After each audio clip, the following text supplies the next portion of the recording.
ড্রেজিংয়ের বদলে ডায়না নদীতে ভারী যন্ত্রপাতি ব্যবহার করে কেবল তোলা হচ্ছে পাথর। নদীর মাঝে 3টি ক্রাশার বা পাথর ভাঙার যন্ত্র বসিয়ে তা ভাঙা হচ্ছে। পাহাড়ি এই নদীর নাব্যতা বজায় রাখতে এবং বন্যার সম্ভাবনা কমাতে সরকারি একটি সংস্থাকে নদীবক্ষে ড্রেজিং করার বরাদ দেওয়া হয়েছিল। 2022 সালের মে মাস থেকে সেই কাজ চলার পরও নদী খাতের গভীরতা সামান্য পরিমাণেও বাড়েনি। এমনই অভিযোগ করলেন নাগরাকাটা ব্লকের হৃদয়পুর ও আপার কলাবাড়ি গ্রামের বাসিন্দারা। তাদের অভিযোগ, নদীর বিভিন্ন এলাকা থেকে এলোমেলোভাবে আর্ট মুভার দিয়ে বালি পাথর তোলা হচ্ছে। এরপর নদীবক্ষে মেশিনের সাহায্যে তা বাছাই করে আলাদা করা হচ্ছে। বড় পাথর ভেঙে বানানো ছোট আকারের পাথর এবং বোল্ডার বিক্রি করা হচ্ছে। তবে ডায়না নদীর বালিতে মাটির ভাগ বেশি হওয়ায় নির্মাণ কাজে তার কদর কম। ফলে নদীতেই পাহাড়ের মতো জমছে বালি। বর্ষা এলে এই বালি আবার নদী খাতে গিয়ে জমবে। ড্রেজিং করে কোনো লাভই হচ্ছে না। উল্টে হাতির চলাচলের পথে ভারী যন্ত্রপাতি দিয়ে দিনরাত নদী খোঁড়া ও ডাম্পার চলাচলের ফলে পথ বদলে গ্রামের ভেতর দিয়ে এখন জঙ্গলে যাচ্ছে হাতির দল। এতে গ্রামে ক্ষয়ক্ষতিও বাড়ছে। নদী ও বন্যপ্রাণ বাঁচাতে সেচমন্ত্রী, বন দপ্তর, জেলাশাসক সহ সরকারের বিভিন্ন দপ্তরের দ্বারস্থ হলেন জলপাইগুড়ি জেলার নাগরাকাটা ব্লকের ডায়না নদীর তীরে থাকা আপার কলাবাড়ি গ্রামের বাসিন্দারা।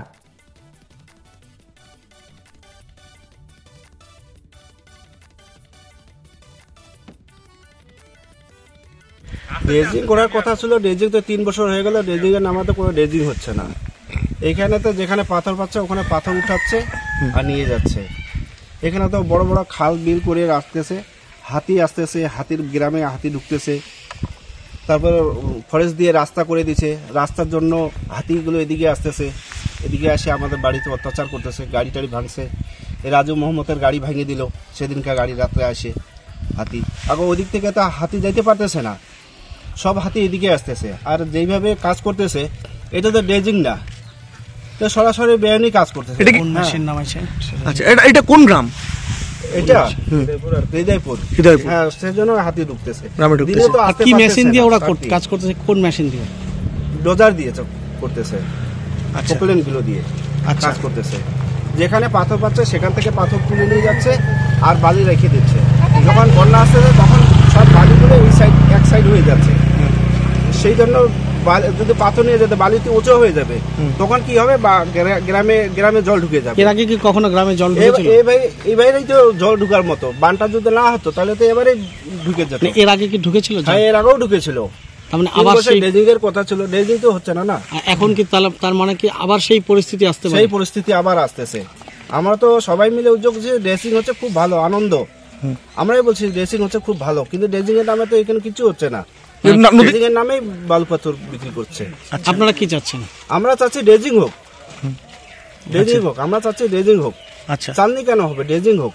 আচ্ছা, প্রশাসনকে অনেকবার জানিয়েছি, আমাদের এখানে প্রশাসনের সাথে অনেকবার বসাবসি হয়েছে। প্রশাসন বলছে মিলাই দিব, এগুলো ইলিগাল কাজটা করবে না বলছে, ওটা যেটা পাস হয়েছে ওই কাজটাই করবে বলছে। তো দেখি 1 মাস 2 মাস 3 মাস এরকম করে গ্রামের লোককে বুঝায়, তারপরে ওরা ইলিগাল কাজ আবার চালু করে দেয়। আর এখন তো নদীতে তো পারমিশন থাকে না কেসার বসানো, নদীতে কেসার বসাই দিচ্ছে, পাথর ফাটানো কেসার। আচ্ছা, আমার ওইটা তো গ্রামের পলিউশন হচ্ছে। সকাল 4টা-5টার সময় চালু করে দেয়, আর এত সাউন্ড, এই দিক দিয়ে 3 কিলোমিটার পর্যন্ত সাউন্ড শোনা যায়। আচ্ছা, ক্রাশারটা কটা বসেছে? একটাই কি? না, 3টা আছে। 3টা ক্রাশার নদীর মধ্যে চলছে? নদীতে আছে। কোন নদীর মধ্যে বসছে এটা? এই ডায়না ড্রেজিং না করে ওরা নদী থেকে চালনি করে পাথর নিয়ে আসতেছে, আর পাথরটাকে নদীতেই ফাটানো হচ্ছে। আচ্ছা, আর ওইগুলো মাল ডাইরেক্ট বিক্রি করা হচ্ছে।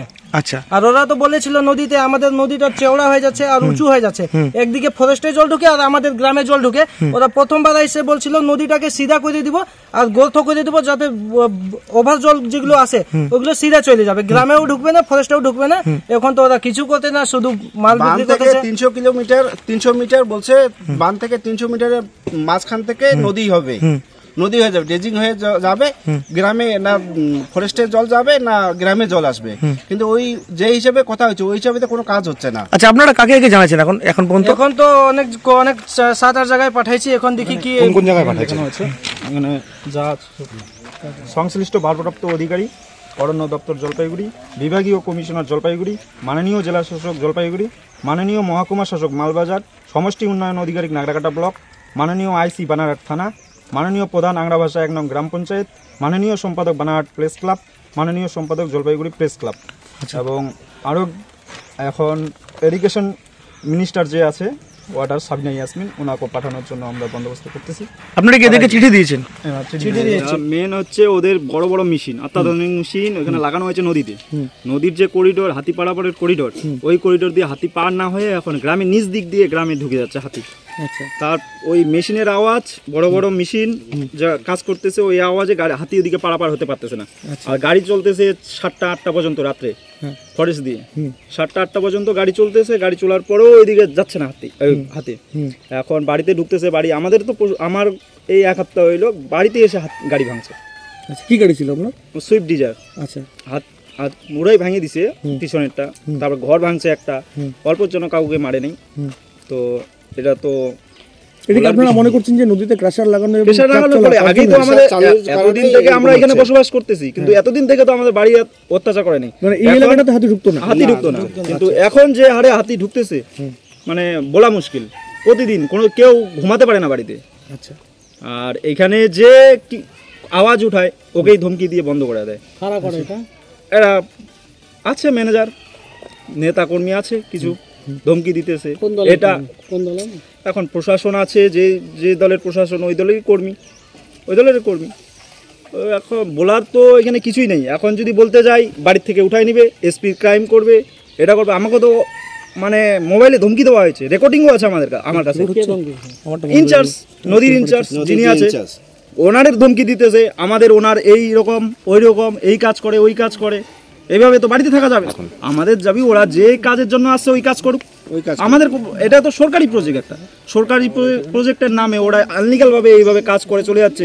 গ্রামের লোকের কোনো কাজ নাই, কোনো কিছু নাই। গ্রামের লোক চলে যাচ্ছে বাইরে কাজ করতে, আর এরা বাইরের থেকে এসে এখানে কাজ করতেছে।